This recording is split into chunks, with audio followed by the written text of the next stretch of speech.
सहनाववतु सहनौ भुनक्तु सह वीर्यं करवावहै तेजस्विनावतीतमस्तु मा विद्विषावहै। ఓం శాంతి శాంతి శాంతి. గురువు గారి పాదాలకు, జగద్గురు పరమాత్మని పాదాలకు నమస్కారం చేద్దామండి. ఈరోజు 42వ శ్లోకం.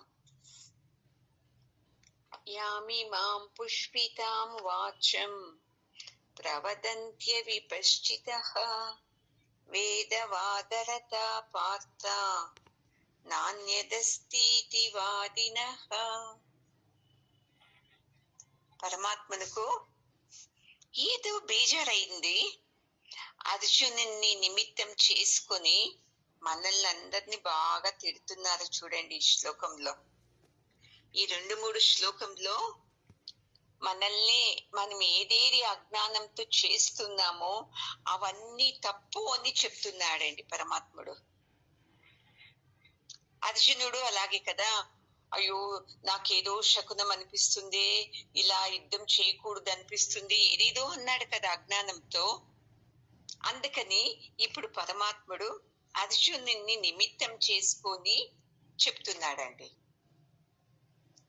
ఈ శ్లోకంలో చెప్తున్నారు చూడండి, మీరు ఎప్పుడు ఎలా జీవిస్తున్నారు అంటే వేరే వాళ్ళు ఏది చెబుతారో చూడండి, ఇది మంచిదండి, అలా చేయాలండి, ఇది చేస్తే మీకు స్వర్గ ప్రాప్తి అవుతుంది, ఈ దానం చేస్తే మీ పిల్లలకు మంచిది అవుతుంది, ఇలా ఏదేది చెప్పారు చూడండి, అవన్నీ మీరు నమ్మేస్తున్నారు. అది తప్పు ఉంటున్నారండి. అది ఎంత బాగా యామిమాం పుష్పితాం అని చెప్తున్నారు చూడండి. అంటే పూలు పుష్పాలను చూసి ఎవరికి ఇష్టం ఉండదు? అందరికీ ఇష్టం కదండి. అలాంటి పుష్పాల్లాంటి మాటలకు మీరు ఆకర్షితులవుతున్నారు. ఆకర్షితులవుతూ వాళ్ళు ఏం చెప్తే అవన్నీ మీరు కరెక్ట్, అవును కదా, ఇలా చేయాలి కదా, అలా చేయాలి కదా అని మీరు బుద్ధి భ్రమణలో ఉన్నారు. ఎందుకంటే మీరు అలా బాగా నమ్మించేలాగా మాట్లాడే వాళ్ళనే మీరు ఎక్కువ నమ్ముతారు. జ్ఞానంతో మాట్లాడే వాళ్ళని మీరు నమ్మరు కదా అని సూక్ష్మంగా అర్జునునికి చెప్తున్నారు. చూడండి, పరమాత్ముడు అంత వివరించి చెప్పినాను అర్జున్ మనసులో ఇంకా ఏదుండి, అయ్యో మా గురువు గారిని చంపకూడదు, వీళ్ళని చంపకూడదు, ఇలా చేస్తే అధర్మము, ఇది మంచిది కాదు, నరకానికి వెళతారు అని తనే ఊహిస్తున్నాడు మనసు లోపల. అందుకని పరమాత్ముడు ఇలా వేరే వాళ్ళ గురించి చెప్తూ అర్జునునికి మృదువుగా చెప్తున్నారు. అలాగే కదండి మనము చేసేది. ఎవరైతే జ్ఞానం మంచిది, జ్ఞానం లాగా మనం జీవించాలి అంటే మనం నమ్ముతామా? ఏదో అండి ఇది చెప్తారు అని వదిలేస్తాము. అదే ఎవరైనా కానీ, ఎవరో ఇంటి ముందు వెళుతుంటారు అనుకోండి, ఒక భిక్షగాడో ఒక సాధును ఎవరో కానీ, వాళ్ళు వచ్చి చూడండి మీ ఇంట్లో ఏదో ఉంది, మీ ఇంట్లో ఎవరు మనశ్శాంతిగా లేరు, ఏదో సమస్యల్లో ఉన్నారు అన్న వెంటనే మనం ఏం చేస్తాము? అరే మన ఇంట్లో సమస్య ఉంది కదా, వీళ్ళకి ఎలాగ తెలిసింది, అయ్యో వీళ్ళు చాలా మహాత్ములు అని మన మనసులో అభిప్రాయం వచ్చేస్తుంది. ఏం చేయాలండి మేము అని అడుగుతాము. వాళ్ళు ఇంకా ఎన్ని చెబుతారు చూడండి, అది చేయండి, ఇది చేయండి, అది మంచిది, మీకు మంచిది, మీ పిల్లలకు మంచిది, ఈ శుభముహూర్తంలో చేయండి, ఇవన్నీ మంచిది, ఎన్ని చెప్పేస్తారు చూడండి. చూడు పార్థ, వేదవాదరతా పార్థ, చూడు పార్థ, ఇలా చెప్తారు నీకు అందరూ. ఈ శాస్త్రంలో ఇలా చెప్పారు, ఆ శాస్త్రంలో ఇలా చెప్పారు, మీరు చేస్తే మంచిది అని చెప్తారు కదా. అప్పుడు మనం ఏం చేస్తాము? ఆ మాటల్ని పట్టుకొనేస్తాము. అయ్యో మంచిదవుతుందేమో, మాకు మా పిల్లలు బాగుంటారేమో అని మళ్ళీ మనకు ఆయుష్ బాగుంటదేమో, ఆరోగ్యం బాగుంటది, వీళ్ళు చెప్పారు కదా అని వాళ్ళు ఏమేం చెప్తారో అవన్నీ మనము నమ్మేసేస్తాము. ఓ వేదాల్లో ఇవన్నీ ఉంది కదా అని చెప్పేస్తారు వాళ్ళు. ఇలా మనం వాళ్ళ మాటలే వింటూ ఉంటే మన జీవితంలో ఎప్పుడు శాంతి దొరకదు, బాగా తెలుసుకోండి అని పరమాత్ముడు చెప్తున్నాడు. మన ధర్మము మనకు తెలిసిండాలి, ఎంతవరకు చేయాలో అంతే చేయాలి. మనం ఏం చేస్తాము, అతిగా చేస్తాం మంచిది కానీ నాకు, నా కుటుంబానికి, నా బిడ్డలకు అని. అతిగా ఎక్కువ చేసేకి వెళ్ళే కొద్దీ మనము ఇంకా అజ్ఞానంలోకే వెళతాము అని పరమాత్ముడు చెప్తున్నాడు చూడండి. అందుకే ఒక ఎగ్జాంపుల్ అండి, ఒక అతను డాక్టరు, అతను చాలా పెద్ద ఇంట్లో ఉండేవాడు, చాలా ఆనందంగా ఉండేవాడు. ఒక తోరి ఇంటి ముందు భిక్షణకు వచ్చిన అతను ఏమో చెప్పేశాడంట, లేదు మీ ఇంటి వాస్తు సరిలేదు, ఇటు పక్కన ఈ ఇంటి పైకి వెళ్ళే స్టెప్స్ ఉండకూడదు అని చెప్పేశాడంట. అలా ఉంటే మీకు ఏదన్నా అనారోగ్యం కావచ్చు అని. ఆ డాక్టర్ కి ఈ మాటలు అత్తుకొని వెళ్ళేసి, అయ్యో నాకు కొద్ది రోజుల నుండి ఆరోగ్యం బాగలేదు, అందుకే ఉండొచ్చునేమో, వాస్తు సరిలేదు. ఎన్ని సంవత్సరాల నుండి ఉన్నాడు ఇంట్లో. ఆ మాట విన్న వెంటనే ఏం చేశాడు, అంత పెద్ద ఇల్లు, అందంగా ఉండే ఇల్లుని వదిలేసి చిన్న బాడిగింటికి వెళ్ళిపోయాడంటే చూడండి. ఇది నిజంగా నడిచింది ఇది. అతనికి కౌన్సిలింగ్ లో అడిగాను, ఎందుకంటే అంటే, లేదండి వాస్తు సరిలేదు అని చెప్పాడు, అందుకే నేను చిన్న ఇంటికి మారాను అంటాడు. కాదండి, అనారోగ్యాలు ఇవి బాగా ఉండే వాళ్ళకి వస్తుందా? ఎవరికి లేదండి అనారోగ్యము. పెద్ద ఇంటి వాళ్ళకు ఉంది, చిన్న ఇంట్లో వాళ్ళకు ఉంది, వాస్తు సరిగ్గా ఉండే వాళ్ళ ఇంటికి ఉంది. ఎవరికి అనారోగ్యం లేదు చెప్పండి? అలాగని వాళ్ళ ఇంటి వాస్తు సరిలేదు అని అర్థమా? ఇలా మనల్ని మోసం చేస్తారు పార్థ, ఇది బాగా అర్థం చేసుకో.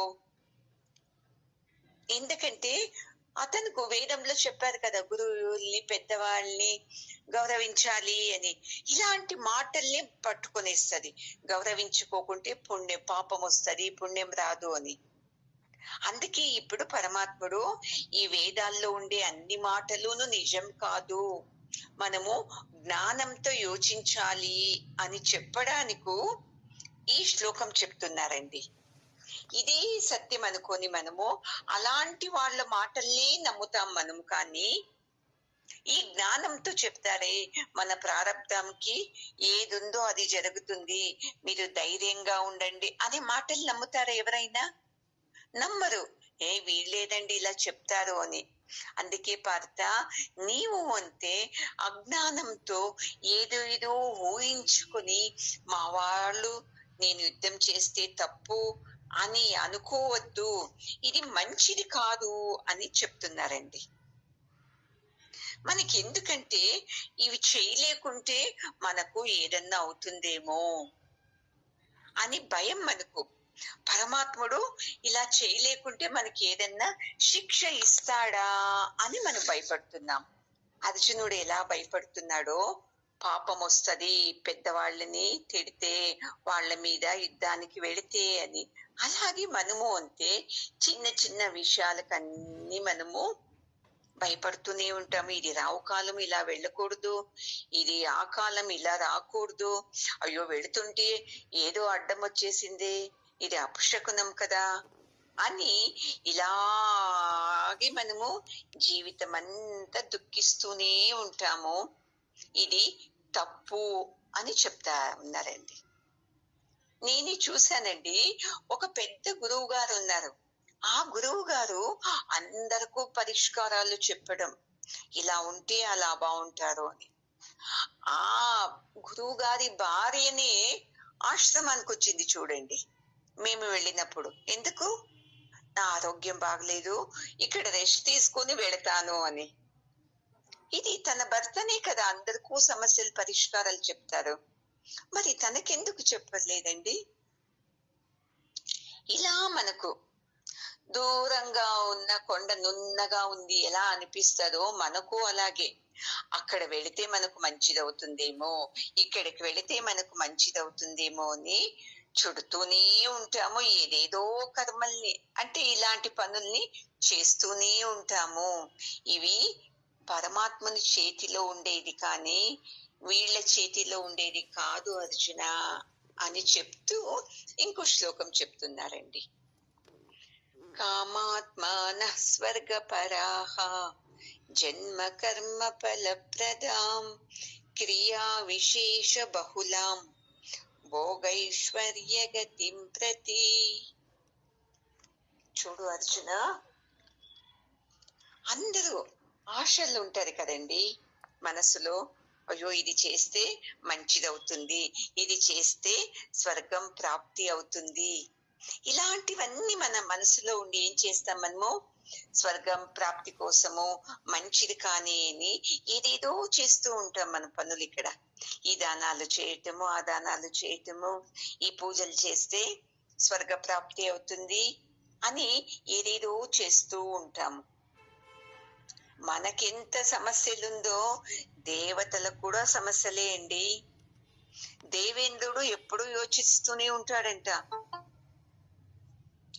ఎవరైనా హోమాలు చేసి యజ్ఞాలు చేసి నా స్థానానికి వచ్చేస్తాడేమో, వాణ్ణి ఎలా కిందకు తోసేయడము. ఇలా అందరి జీవితాల్లోనూ ఒక్కొక్క సమస్య ఉంటుంది. అలాంటి మనం ఏం చేస్తాము? ఆ స్వర్గం మంచిది, స్వర్గ ప్రాప్తి చనిపోయిన తర్వాత స్వర్గానికి వెళితే మంచిది అని ఇక్కడ మనము ఈ జీవితంలో ఆనందంగా ఉండకుండా ఏదేదో చేస్తున్నాము మనము అని పరమాత్ముడు ఎంత బాగా చెప్తున్నాడు చూడండి. అది మనుషుల్లోనే కాదండి, దేవతల్లో వరకు ఉంది చూడండి. మనకన్నా ఇంకొకరు బాగుండకూడదు అది తెలుసుకుని కూడా మళ్ళీ మన స్వర్గ ఆశ కోసమే ఏదేదో దాన ధర్మాలు, పూజలు, వ్రతాలు ఇవన్నీ చేస్తే మీకేదన్నా బుద్ధి ఉందా అని పరమాత్ముడు తిడుతున్నాడండి. వేదాల్లో ఇలాంటివన్నీ పట్టుకొని మీరు ఆచరిస్తున్నారు కదా, ఇది మాయా. చూడండి, మీ బిడ్డకు ఈ నక్షత్రం సరిలేదు, ఈ పూజ చేయించాలి అంటారు. అయ్యో లేదండి, మీరు ఆ గ్రహం సరిలేదు, దాన్ని మీరు శాంతి చేయాలి అంటారు. ఇలా అందరూ మనల్ని వాడుకుంటున్నారు అర్జున. ఎందుకంటే మనకు ఏంటి తక్కువ చెప్పండి? బుద్ధి తక్కువ. మనకు వేరే వాళ్ళు చెప్పిందే సత్యం, కానీ ఇట్లా వేదంలో ఇలా చెప్పారు ఇవేమీ లేదు అంటే మనం నమ్ముతామా అండి? నమ్మం ఆ మాటలన్నీ. లేదు లేదు ఇలాగే చేయాలి, మా తాత చెప్పాడు, మా అమ్మమ్మ చెప్పారు. చూడండి ఎంత బాగా పరమాత్ముడు అర్జునుని నిమిత్తం చేసుకొని మనల్ని అంతా ఎలా తిడుతున్నాడో చూడండి. స్వర్గం నరకం పైన ఉంది అని మనకు పరమాత్ముడు అంటాడు, ఏ స్వర్గము ఇక్కడే, నరకము ఇక్కడే ఉంది, ఇక్కడ ఆనందంగా ఉండేకి నువ్వు ప్రయత్నించు అని చెప్తున్నాడు.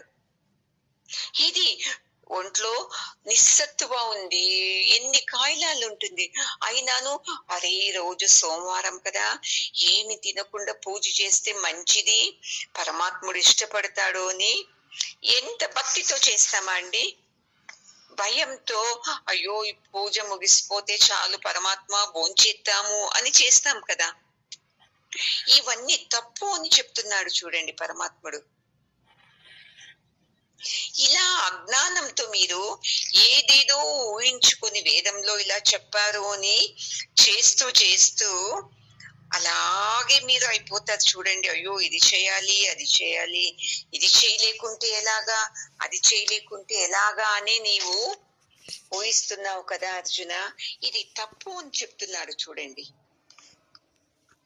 పరమాత్మకు బాగా తెలిసిపోయింది అర్జునుడు ఏం చేస్తున్నాడు.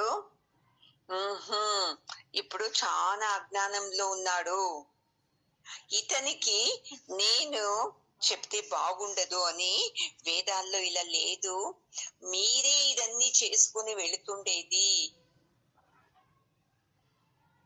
ఆ పువ్వు లాంటి మాటల్ని మీరు నమ్మేస్తున్నారు. పువ్వు లాంటి మాటలంటే అది చేస్తే మీకు మంచిదవుతుంది, బ్రాహ్మణులకి దానం ఇవ్వండి మంచిదవుతుంది.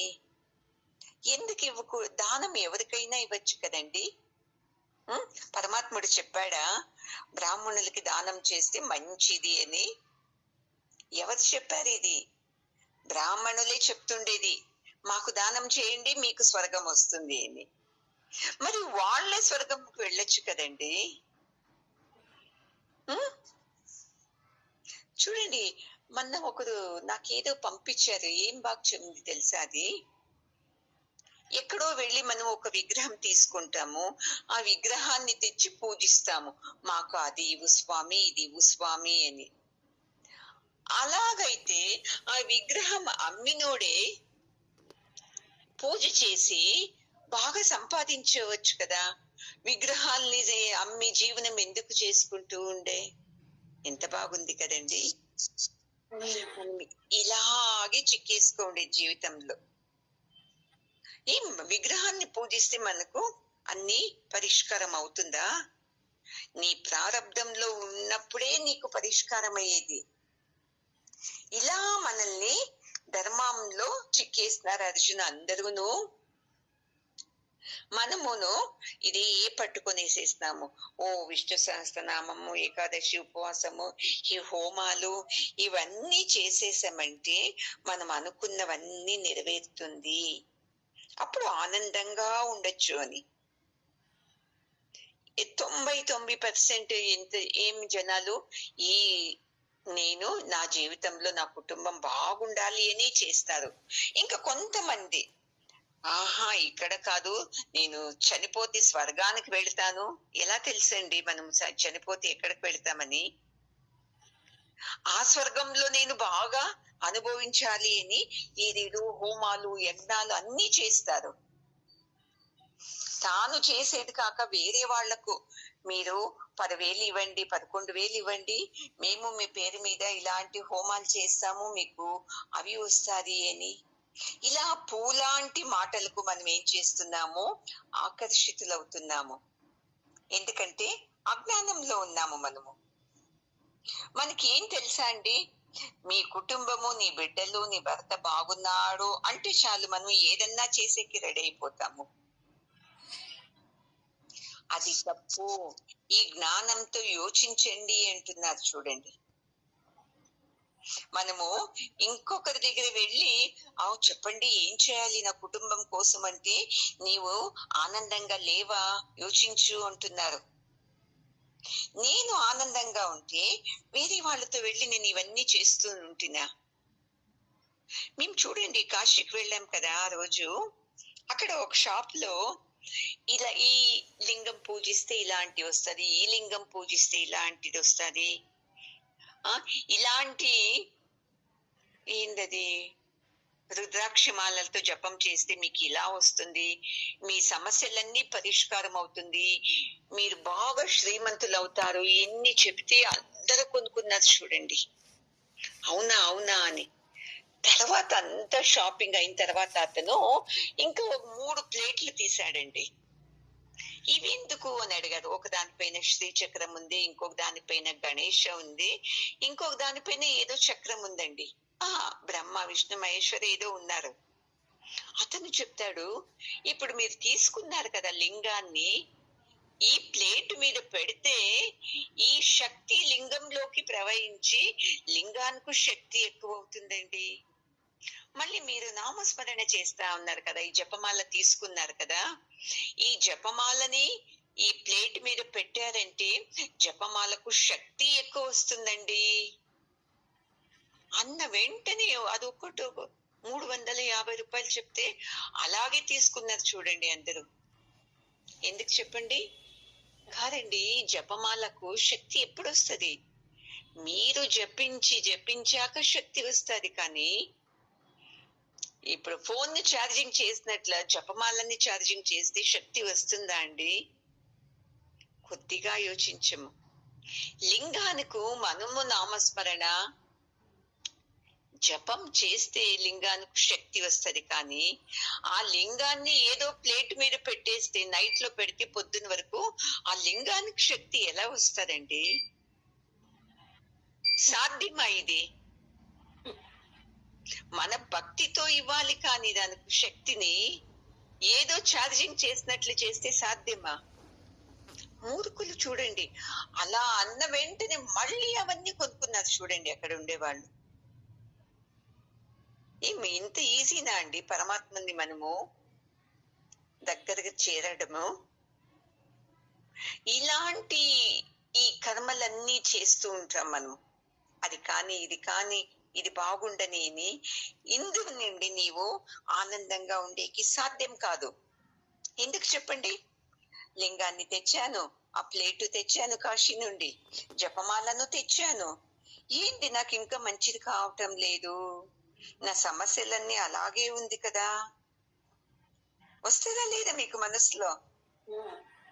అప్పుడు ఏం చేస్తారు? ఊరికే డబ్బులు వేస్ట్. చూడండి, వాళ్ళ మాట నమ్మి తీసుకున్నానే, ఇన్ని డబ్బులు ఖర్చు అయిందే, ఏం చేసేది అని మళ్ళీ ఇంకొకరు ఏదన్నా చెప్తే ఆ కర్మని చేసే, అంటే ఆ పని చేసేకు వెళతాం. ఇలా అర్జున, భూలోకంలో అందరూను ఇలాగే ఐశ్వర్యం రాని, స్వర్గ సుఖం రాని, నేను ఆనందంగా ఉండాలి అని అజ్ఞానంతో, అవ్యవసాయాత్మిక బుద్ధి అంటే జ్ఞానం లేని బుద్ధితో మనము ఏదేదో చేస్తూ ఉన్నాము. ఇది భగవంతుని మీద భక్తి కాదు అని చెప్తున్నాడు పరమాత్ముడు. మీ అంధత్వం ఇవన్నీ. మీరు అనుకుంటున్నారు, అయ్యో నాకు భగవంతుని మీద ప్రేమ ఎక్కువ ఉంది, అందుకే నేను ఇవన్నీ చేస్తున్నాను అని. భగవంతుని మీద ప్రేమ కాదు మీకుండేది, నా కుటుంబంలో నేను బాగుంటాను, అందుకని నేను ఇవన్నీ చేస్తున్నాను అనే సత్యం మీరు మర్చిపోయారు అని చెప్తున్నారండి. ఇప్పుడు చెప్తున్నాడు ఇంకో శ్లోకంలో,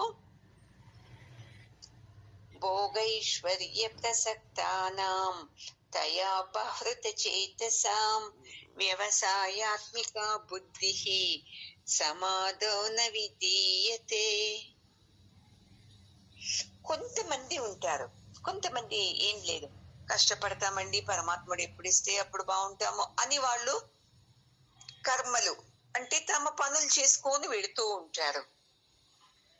అయితే కొంతమంది ఎలా తెలుసా అర్జున, వాళ్లకు ఎక్కువ ఐశ్వర్యం రావాలి, మాకు కష్టపడటం కాదు, కష్టపడేది ఎవరు, అయ్యో నిదానంగా డబ్బు సంపాదించేది వద్దు, ఇలా పూజలు వ్రతాలు, ఇలా లింగం అది చెప్పాను కదండి ఛార్జింగ్ చేసేది, ఇలా చేసేసి వ్రతాలు చేసి ఎక్కువ డబ్బు సంపాదించాలి, నాకు ఆస్తి ఎక్కువ కావాలి, ఎక్కువ పెద్ద ఇల్లు ఉండాలి, బ్యాంక్ బ్యాలెన్స్ ఉండాలి అని ఇలా ఉంటారు చూడు. వాళ్ళు బుద్ధి సరిగ్గా లేదు, అలాంటి వాళ్లకు చెప్పేశాడు చూడండి. వాళ్ళ బుద్ధి ఎలా ఉంటుంది అంటే అజ్ఞానంతో ఉంటుంది. వాళ్ళ మనసు ఎప్పుడో ఈ భ్రమలోనే ఉంటది. ఆ పూజ చేయాలి, ఇది చేస్తే మంచిది, అది చేస్తే పెళ్లి అవుతుంది, ఇది చేస్తే బిడ్డలు పుడతారు, అది చేస్తే ఇల్లు వస్తుంది, ఇది చేస్తే ఆయస్సు బాగుంటుంది. ఇవన్నీ మనం తల్లి గర్భంలోకి వచ్చేటప్పుడే తెచ్చేసాము ఈ మూటని. ఎంత అనుభవించాలి, ఎంత డబ్బు ఉండాలి అని అది మర్చిపోయేసి ఏం చేశాము, ఈ వేదంలో ఇలా చెప్పారే అలా చెప్పారే అని చెప్పి దాన్ని పట్టుకొని ఇలా పూలాగా మాట్లాడే వాళ్ళ మాటలను పట్టుకొని అర్జున ఈ జనాలందరూ దుఃఖిస్తున్నారు. ఎందుకంటే వీళ్ళకు డబ్బే ముఖ్యం తప్ప నెమ్మది ముఖ్యం లేదు. నెమ్మదిగా ఉండేకి వాళ్ళతో కాదు. ఎందుకంటే అది చేశాము, ఇలాగ ఎందుకు ఇంకా ఫలం ఇవ్వలేదు, ఓహో నేను ఏదో తప్పు చేశానేమో అనేది మళ్ళీ పురోహితునితో వెళ్ళేది. ఏమండి పని కాలేదు అంటే, అదే మీరు ఏదో చేసేటప్పుడు తప్పు చేశారు, అందుకే మీకు సరిగ్గా కాలేదు అని చెప్పేస్తాడు. అయ్యో నిజం కదా, నేనేదో అపశకునం అయిపోయింది, ఆ రోజు పూజ చేసేటప్పుడు దీపం ఆరిపోయినప్పుడే నాకు అనిపించింది సరిగ్గా లేదు అని, లేకుంటే పువ్వు ఎడం పక్క పడింది అప్పుడే అనుకున్నాను. ఇలా ఏదేదో మనమే లింక్ చేసుకునేస్తాము. ఇంకా ఇంకా కాదులే మన జీవితంలో ఈ పని కాదులే, నేను చేసిందన్నీ వేస్ట్ అని మీరే ఫిక్స్ అయిపోతారు. అందుకే అర్జున, ఇలాంటి మాటల్ని నమ్మకు. నమ్మి నీవు మళ్ళీ కిందకు రాకు. ఇప్పుడు నువ్వు కిందకు వచ్చావంటే ఇలాంటి మాటలన్నీ విని విని నువ్వు ఇలా మాట్లాడుతుండేది. అందుకే ఎవరైతే ఈ జ్ఞానం ముఖ్యమని భగవద్గీతని కరెక్ట్ గా విన్నారో, అతి ముఖ్యంగా వాళ్ళు ఇలాంటి కర్మలు ఆశల కోసము పని చేయరు వాళ్ళు. అది చేస్తే మంచిదవుతుంది, ఇది చేస్తే మంచిదవుతుంది, ఈ దానము, ఈ సోమవారం ఈ గుడికి, మంగళవారం ఆ గుడికి అలా వెళ్ళకూడదని కాదు పరమాత్మ చెప్పేది. పరమాత్ముడు ఇవన్నీ చేయమంటున్నాడు. అయితే పరమాత్ముని అదివు, నేను నీ గుడికి వస్తున్నాను, ఇలాంటి వ్యవహారాలు పెట్టుకోకండి అని చెప్తున్నాడు. మీ ధర్మము, మనుషులు మేము పరమాత్మని పూజించాలా, చెయ్యి మంచిది. అంతేకాని ఇలా చేస్తే నువ్వు అలా నాకు ఆ ఫలం ఇస్తావా, నేను ఇలా చేస్తాను నువ్వు ఆ ఫలం ఇస్తావా అనుకొని మనం పూజ చేస్తున్నాం కదా, ఇది తప్పు అని పరమాత్ముడు చెప్తూ ఉండేది చూడండి. అందుకే మనము ఏది చేసినా మనస్ఫూర్తిగా మీ మనసుకు అనిపించినట్లు చేయండి. వేరే వాళ్ళు అది చెప్పారే, ఇలా చెప్పారే, ఇది చేస్తే మంచిది, అది చేస్తే మంచిది, ఇలా చేయకండి. అది అజ్ఞానం అయిపోతుంది. భక్తితో ప్రార్థించండి. పరమాత్ముడు 9వ అధ్యాయంలో చెప్తాడు, మీరేమి నాకు అర్పించక్కర్లేదండి, మీ భక్తి చాలు అని. అయితే మనము తెలియకోకుండా ఇలాంటి వాటలు, పుష్పాల్లాంటి మాటలు విని విని ఇది చేస్తే మంచిది, అది చేస్తే మంచిది అని వెళుతూ ఉన్నామండి మనము.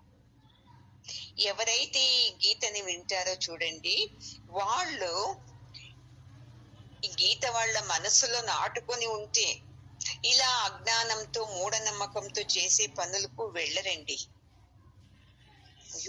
ఈ రోజే విష్ణు సహస్రనామం చేస్తే మంచిది, మంగళవారము లలితా సహస్రనామం చేస్తే మంచిది అని విన్నాం మనము. కాదండి, పరమాత్ముని స్మరించేకి ఏ రోజైతే ఏదండి, సోమవారము శివుంది చేయాలి, మంగళవారం అమ్మవారిది చేయాలి అని రూల్ ఉందా? సోమవారం అమ్మది చేయండి, ఆహా మనసు ఒప్పుకోదు. ఎలాగండి, మహాదేవుని స్మరించాలి సోమవారము, ఇలా కొట్టుమిట్టాడుతూ ఉన్నాం మనము. అందుకే అర్జున, నీ మనసు స్థిమితంలో లేదు. ఎందుకంటే నువ్వు విన్నావు, అలా చెప్పారు, ఇలా చెప్పారు, వేదాల్లో ఆ పురోహితులు అలా చెప్పారు, వీళ్ళు ఇలా చెప్పారు అని. అందుకే ఇప్పుడు ఇలా గురువు గారు చెప్పారు, అందరినీ గౌరవించాలి, అధర్మంలో మనం వెళ్ళకూడదు, పాపం వస్తుంది, మనకు నరకం వస్తుంది అని. అధర్మంలో వెళ్లే వాళ్ళతో మనం అలాగే ఉండాలి కదా అర్జున, అది యోచించు అని పరమాత్ముడు ఏం చేస్తున్నాడు, ఒక్కొక్కటి వాత పెడుతూ పెడుతూ అర్జునునికి చెప్తూ ఉన్నాడండి. ఎప్పుడైతే మనము ఈ జ్ఞానాన్ని తీసుకోవాలి, కానీ మనం వేరే ఎవరో చెప్పారే అలా చేస్తే మంచిదంట అని మీ మనసులో వచ్చిందనుకోండి, మీరొక్కరే చేస్తారా? మిమ్మల్ని చూసి మీ పక్కింటి ఆవిడ చేస్తుంది, మీ బంధువులు చేస్తారు, అందరితోనూ చేపిస్తాము. అదే ఈ జ్ఞానం వినండి, మన అజ్ఞానం వెళ్ళిపోతుంది, సత్సంగం వినండి అని ఎవరికైనా చెప్తామా మనము? మనమే చెప్పము, ఎందుకంటే నమ్మకం లేదు మనకు. అర్జునునికి ఎలాగా జ్ఞానం మీద నమ్మకం లేదో మనముకు అంతే అండి, జ్ఞానం మీద నమ్మకాలు లేదు, ఈ ఆచరణల మీద నమ్మకం మనకు. అవి చేస్తే మంచిది, ఇవి చేస్తే మంచిది అని. ఎంతవరకు మీ మనసు నా సమస్యలు పరిష్కారం కానీ ఏదన్నా చేసే వెళ్ళారు అంటే మళ్ళీ మీరు వెనకలకి అస్సలు రారండి.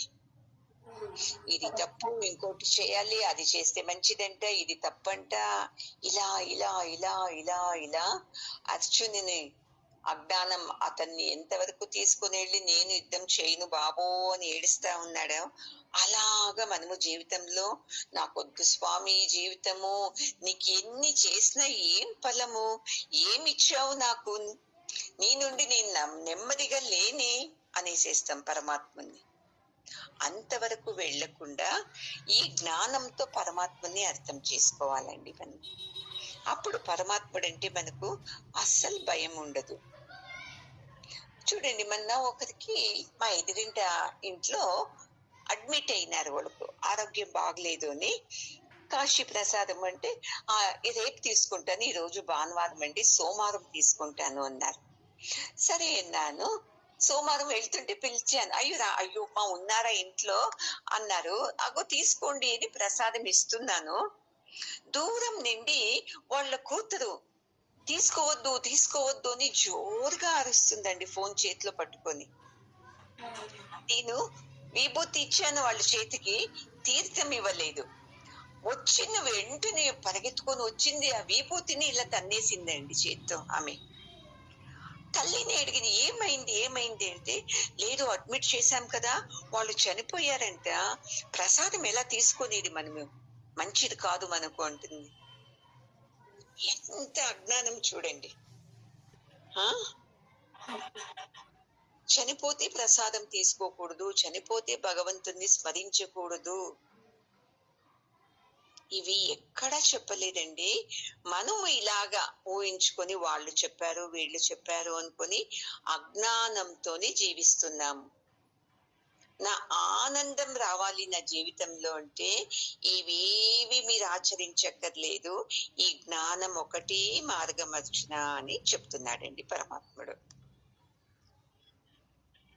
ఓం పూర్ణమద పూర్ణమిదం పూర్ణాత్ పూర్ణముదచ్యతే పూర్ణస్య పూర్ణమాదాయ పూర్ణమేవావశిష్యతే. ఓం శాంతి శాంతి శాంతి. హరి ఓం.